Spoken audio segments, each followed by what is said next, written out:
ചുരുക്കി പറഞ്ഞാൽ നിഷ്ക്രിയത്വമാണ് ഇവർ മുമ്പോട്ട് വയ്ക്കുന്നത്. നിഷ്ക്രിയത്വമാണ് എന്ന് മാത്രമല്ല, ഫാഷിസ്റ്റുകളുടെ നറേറ്റീവ്സ് ആണ് ഇമ്പോർട്ടൻറ്റ് എന്നതാണ് ഇദ്ദേഹം മുമ്പോട്ട് വയ്ക്കുന്നത്. ഇദ്ദേഹത്തിന്റെ ലാസ്റ്റ് വീഡിയോയിൽ അദ്ദേഹം പറയുന്നത്, ആരിഫ് ഹുസൈൻ തീവ്ര ചിന്താഗതിക്കാരനാണ്, ഇസ്ലാം വിമർശകനാണ്, അതുകൊണ്ട് അയാൾ ഇങ്ങനെയൊക്കെ പറയും, അതൊന്നും മൈൻഡ് ചെയ്യേണ്ട എന്നൊക്കെയുള്ള ഒരു നെഗറ്റീവ് ഉണ്ടാക്കി അയാളുടെ ചോദ്യങ്ങളെ അവഗണിക്കുക എന്നൊരു രീതിയാണ് ഇപ്പോൾ. ആദ്യം അയാളുടെ വാലിഡായ ചോദ്യങ്ങൾക്ക് അതേ രീതിയിൽ മറുപടി കൊടുത്ത് നേരിടാൻ കഴിയുന്നുണ്ടോ എന്ന് നോക്കും. ഇസ്രായേൽ എന്ന രാജ്യം രൂപപ്പെട്ടത് 1948 അന്ന് തൊട്ട് ഇന്ന് വരെ ഇസ്രായേൽ കൊന്നൊടുക്കിയ അറബ് സ്ത്രീകളുടെ എണ്ണത്തിന് കയ്യും കണക്കില്ല.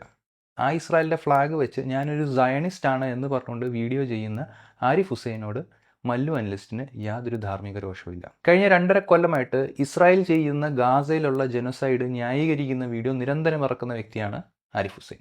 ഗാസയിൽ ഏതാണ്ട് 80,000 പേര് മരിച്ചു എന്നതാണ് ഒഫീഷ്യൽ കണക്ക്. ഇതെല്ലാം അണ്ടർ കൗണ്ടഡ് ആണ് എന്നതാണ് ഇൻഡിപെൻഡൻറ്റ് സ്റ്റഡീസ് കാണിക്കുന്നത്. ഡേറ്റകൾ കാണിക്കുന്നത് ഈ മരിച്ചവരിൽ പകുതി പേരും കുട്ടികളും സ്ത്രീകളുമാണ്.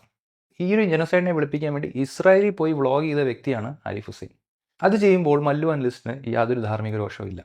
സ്വന്തമായിട്ട് പ്രൊപ്പഗാൻഡ ഇറക്കാൻ ഇല്ലാതെ വന്നപ്പോൾ സയനിസ്റ്റുകളെ കൊണ്ടുവന്ന് ഇൻ്റർവ്യൂ ചെയ്ത് അവരുടെ പ്രൊപ്പഗാൻഡ ഇവിടെ ഇറക്കാൻ ശ്രമിച്ച വ്യക്തിയാണ് ആരിഫ് ഹുസൈൻ. അത് ചെയ്യുമ്പോഴും മല്ലു അനലിസ്റ്റിന് യാതൊരു ധാർമ്മിക രോഷവുമില്ല.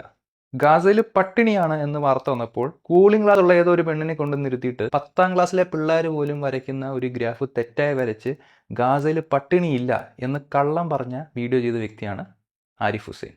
പക്ഷേ അപ്പോഴൊന്നും തന്നെ മല്ലു അനലിസ്റ്റിന് ധാർമ്മിക രോഷമില്ല.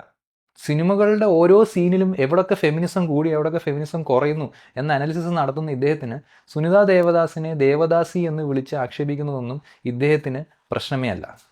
അല്ലെങ്കിൽ പ്രശ്നമാണെങ്കിൽ പോലും അതൊക്കെ ചെറിയ പ്രശ്നമാണ്. പ്രധാന പ്രശ്നം സുനിത ദേവദാസ് ഖമേനിയെ പുകഴ്ത്തി പറഞ്ഞു എന്നതാണ്. ഒരു പ്രത്യേകതരം ഫെമിനിസമാണ് മല്ലു അനലിസ്റ്റ് മുമ്പോട്ട് വയ്ക്കുന്നത്. മല്ലു അനലിസ്റ്റിനെ സംബന്ധിച്ചിടത്തോളം ആരിഫ് ഹുസൈൻ തീവ്ര ചിന്താഗതിക്കാരനാണ് എന്നത് ഒരു നറേറ്റീവ് മാത്രമാണ്. ഇങ്ങനെയൊക്കെ ആണെങ്കിലും ആരിഫ് ഹുസൈൻ ചോദിക്കുന്ന ചോദ്യങ്ങൾ വാലിഡ് ആണ് കേട്ടോ, അതിനാണ് നമ്മൾ മറുപടി പറയേണ്ടത് എന്ന ഒരു ക്ലാസ്സും അദ്ദേഹം നമുക്ക് തന്നിട്ടുണ്ട്. പിന്നെ ആളുകൾക്ക് ഖമേനി പോലുള്ള ആളുകളെ ഇഷ്ടപ്പെടുന്നതും ഈ ലിബറൽ ബുദ്ധിജീവികളുടെ ഇത്തരം അഴകുഴമ്പൻ നയങ്ങൾ കണ്ടിട്ട് തന്നെയാണ്. വർഷങ്ങളായിട്ട് അറബ് ജനത നേരിടുന്ന ഈ ഇസ്രായേൽ ഇൻ്റർവെൻഷൻ കാണുമ്പോൾ അതിൽ നിഷ്ക്രിയത്വം മാത്രം പാലിക്കുന്ന ഇത്തരം ലിബറൽ ബുദ്ധിജീവികളുടെ നയങ്ങൾ കണ്ടിട്ട് തന്നെയാണ് ഖമേനി പോലുള്ള ആളുകൾക്ക് ആരാധകർ കൂടുന്നത്. ഒരു പോസ്റ്റർ ബോയ് ആവുന്നതിലും നല്ലത് അറ്റ്ലീസ്റ്റ് എന്തെങ്കിലും ആക്ഷൻ എടുക്കുന്ന വ്യക്തിയാണല്ലോ എന്ന രീതിയിലേക്ക് ആളുകൾ പോകുന്നതിൽ അവരെ തെറ്റ് പറഞ്ഞിട്ട് കാര്യമില്ല. അത് നിങ്ങളുടെ പ്രശ്നം തന്നെയാണ്.